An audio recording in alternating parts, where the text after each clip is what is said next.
Shri Venkateswara gold తాకట్టులో ఉన్న మీ బంగారాన్ని విడిపించి కొనబడును.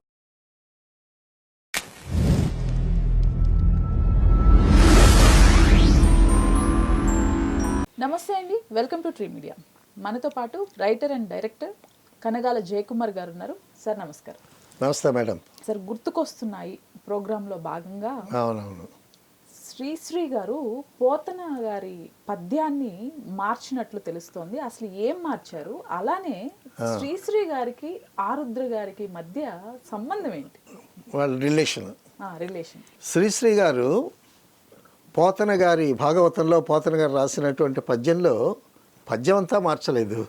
అది భాగవతం పోతన మహాత్యుడు మహాకవి రాసింది అని దాన్ని చమత్కరించాడు ఒక చోట.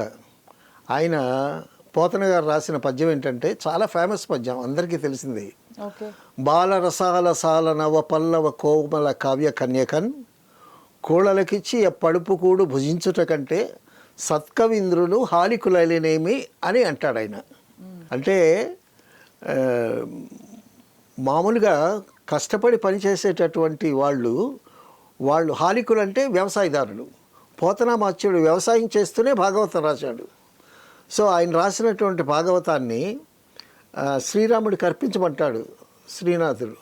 అర్పించమంటే అప్పుడు ఆ పద్యం రాశాడనమాట. బాలరసాల సాల నవ పల్లవ కోమల కావ్య కన్యకన్ కూళలకిచ్చి పడుపు కూడు భుజించుట కంటే సత్కవింద్రులు హారికులైననేమి అని రాశాడు ఆయన. అంటే రామచంద్రుడి గురించి రాసినటువంటి ఉన్నతమైనటువంటి భాగవతాన్ని దుష్టులు దుర్మార్గులు అయినటువంటి రాజులకు ఇచ్చేదానికన్నా సత్కవింద్రులు కవులు వ్యవసాయం చేసుకున్నా పర్వాలేదు అని దాని భావం అన్నమాట. సో దాన్ని శ్రీశ్రీ గారు ఎట్టమార్చారు? బాలరసాల సాల నవపల్లవ కోమల కావ్య కన్యకన్ కూళలకిచ్చి పడుపు కూడు భుజించుట కంటే సత్కవింద్రులు హాలికులైననేమి అని పోతన గారు అంటే, ఈయన సత్కవింద్రులు ఆల్కహాలికులైననేమి అన్నాడు శ్రీశ్రీ గారు. అంటే శ్రీశ్రీ గారు ఆల్కహాల్ ప్రియుడు కదా, చాలామంది ఆల్కహాల్ ప్రియులు ఉన్నారు. సరే, ఆయన బాగా తాగుతాడని శ్రీశ్రీ గారి మీద ముద్ర వేశారు. అయితే సాహితీకారులు అన్నారు, శ్రీశ్రీ తాగితే ఏమిటి, ఏం చేస్తే మనకేంటి, ఆయన ఇచ్చినటువంటి అద్భుతమైనటువంటి కవిత్వం మహాప్రస్థానం. ఆ మహాప్రస్థానం అనేటటువంటిది ఒక సాహిత్యంలో, తెలుగు సాహిత్యంలో ప్రభంజనం అయిపోయింది.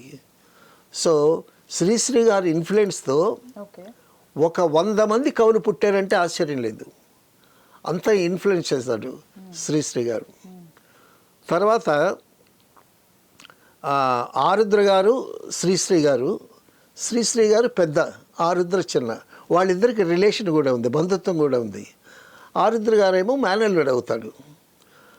ఒకసారి జనరల్గా ఆంధ్ర నుంచి మెడ్రాస్ వస్తారు కదండి.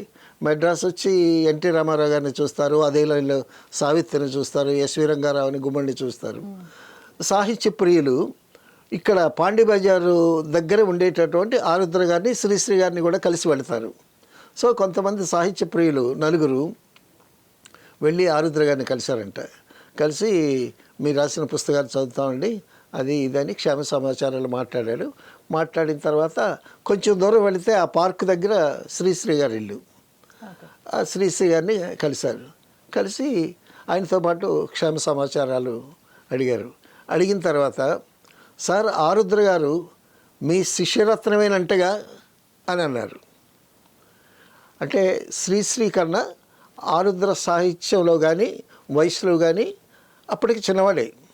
ఆరుద్ర తక్కువవాడేం కాదు, సమగ్ర ఆంధ్ర చరిత్ర రాశాడు. చాలా గొప్ప హిస్టరీ అది, ఇంత వాల్యూమ్ అది. సో చాలా గొప్ప వర్క్ చేశాడు ఆయన. అప్పటికి ఇంకా చేయలే. అప్పుడు మా ఆరుద్ర మీ శిష్యరత్నమే కదా అని అడిగితే, అప్పుడు శ్రీశ్రీ గారు ఏమన్నారంటే, శిష్యుడు అంటే వాడు ఒప్పుకోడు, రత్నం అంటే నేను ఒప్పుకోను అన్నాడు శ్రీశ్రీ గారు. అది శ్రీశ్రీ గారి చమక్కు. తర్వాత అంటే ఆరుద్ర గారు ఒక గొప్ప మాట అన్నాడండి. అది చాలా అద్భుతమైనటువంటి వర్డ్. అది ఏమన్నాడంటే, నువ్వు ఎక్కదలుచుకున్న రైలు ఒక జీవితకాలం పాటు లేట్ అన్నాడు. అది ప్రతిభ ఉండి కూడా, టాలెంట్ ఉండి కూడా వెనకబడిన వాళ్ళకి, ప్రోగ్రెస్లో వెనకబడిన వాళ్ళకి బాగా వర్తించేటటువంటి వాక్యం అది. ఎందుకంటే switch on the button, right button in right time అంటారు. ఇప్పుడు ఉదాహరణకి కరెక్ట్గా ఎప్పుడైతే స్పందించాలో ఆ విధంగా స్పందించాలి. అవకాశం వచ్చేటప్పుడు ఆ అవకాశాన్ని సద్వినియోగం చేసుకోవాలి. దానికి ఉదాహరణగా మన చిరంజీవి గారిని తీసుకోవచ్చు. చిరంజీవి గారు ఎన్ని అవమానాలు పడ్డా కూడా ఆ వచ్చినటువంటి అవకాశాన్ని అందిపుచ్చుకొని సద్వినియోగం చేసుకొని ఆ కష్ట నష్టాలను భరించి ఆ సినిమా కంప్లీట్ చేశాడు. అలాగా ఎదిగి మెగాస్టార్ అయ్యాడు. సో ప్రతి వాళ్ళకి ఒక అవకాశం ఉంటుంది. ఆ అవకాశం సద్వినియోగం చేసుకోవటంలో వాళ్ళు పెరుగుతారు, లేకపోతే అలాగే ఉండిపోతారు. అదే దానికే అసమర్థుని జీవయాత్ర అని ఒక మంచి నవల కూడా ఉంది దాని మీద. అది సినిమా కూడా తీయాలని ప్రయత్నం చేశారు, ఎందుకు మరి ఇది కుదరలేదు. ఆ విధంగా శ్రీశ్రీ గారు, ఆరుద్ర గారు, వాళ్ళ రిలేషన్స్ మళ్ళీ వాళ్ళిద్దరు బాగానే ఉంటారు, బంధువులే, కానీ ఒకళ్ళ మీద ఒకళ్ళు గమ్మత్తుగా చమక్కలు వేసుకుంటూ ఉంటారు. ఎందుకంటే కవులు సాహిత్య ప్రియులు కదా. ఈ సినిమా పాటలు అద్భుతంగా రాశారు, అందరికీ సుపరిచితులు. శ్రీశ్రీ గారు కానీ, ఆరుద్ర గారు కానీ. ఆరుద్ర గారి మిసెస్ పేరు రామలక్ష్మి, ఆరుద్ర రామలక్ష్మి. ఆవిడ కూడా రచయిత్రి. జీవనజ్యోతి సినిమాకి కథ అందించింది ఆవిడే. ఆవిడ విశ్వనాథ్ గారిని కూడా విమర్శిస్తుంది ఆవిడ. ఆయన చాలా శ్రోత్రియ బ్రాహ్మడు, మంచి రిచ్ టేబుల్ ఉంటుంది, డైనింగ్ టేబుల్ ఉంటుంది, కిందనేమో ఆకేసుకొని అన్నం తింటాడు, లైఫ్ అనుభవించడు అని విశ్వనాథ్ గారిని. ఆవిడ కొంచెం యాటిట్యూడ్ గమ్మత్తుగా ఉంటుంది. ఆరుద్రని కలవటానికి వెళ్తే ఎవరు మీరు, ఎందుకు వచ్చారు, ఆయనకి పని లేదు నీకు పని లేదు అన్నట్టు అంటారు రామలక్ష్మి గారు. అటువంటి రామలక్ష్మి గారు అఫ్కోర్స్ షీఈ్ ఏ రైటర్. తర్వాత సెన్సార్ బోర్డు మెంబర్ చేశారు ఆవిడ. సెన్సార్ బోర్డు మెంబర్ చేశాడు. చాలా చాలా బాగా రామారావు గారి సినిమా అయినా సరే, నాగేశ్వరరావు గారి సినిమా అయినా సరే ఖరాఖండిగా చెప్పేసేది. ఇందువల్ల అది ఫెయిల్ ఇచ్చావు, ఏ సర్టిఫికెట్ ఇచ్చావు, అది ఇదని చెప్పింది. కొంచెం చాలా మంచి పవర్ఫుల్ లేడీ రామలక్ష్మి గారు, రామలక్ష్మి ఆరుద్ర గారు. సో శ్రీశ్రీ గారి గురించి, ఆరుద్ర గారి గురించి చెప్పుకుంటూ సత్యమణి రామలక్ష్మి గారి గురించి కూడా చెప్పుకోవటం జరిగింది. తర్వాత రామలక్ష్మి గారు ఇద్దరు కూతుర్లు అమెరికాలో ఉన్నారండి. తర్వాత కొంత ఏజ్ వచ్చిన తర్వాత ఆరుద్ర గారు చనిపోయారు.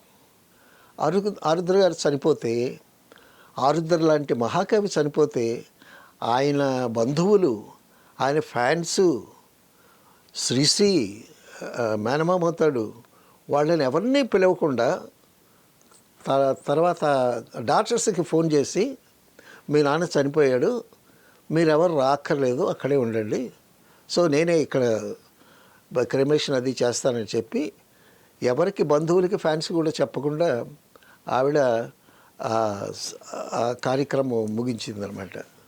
సో అటువంటి ఎంత గట్స్ ఉండాలండి ఒక లేడీకి, భర్త చనిపోతే సో ఎవరిని పిలవకుండా ఆ దహన సంస్కారాలు చేయటం అనేటటువంటిది. So what a strong lady she is అనేది మనం ఊహించవచ్చు. All right sir, thank you so much.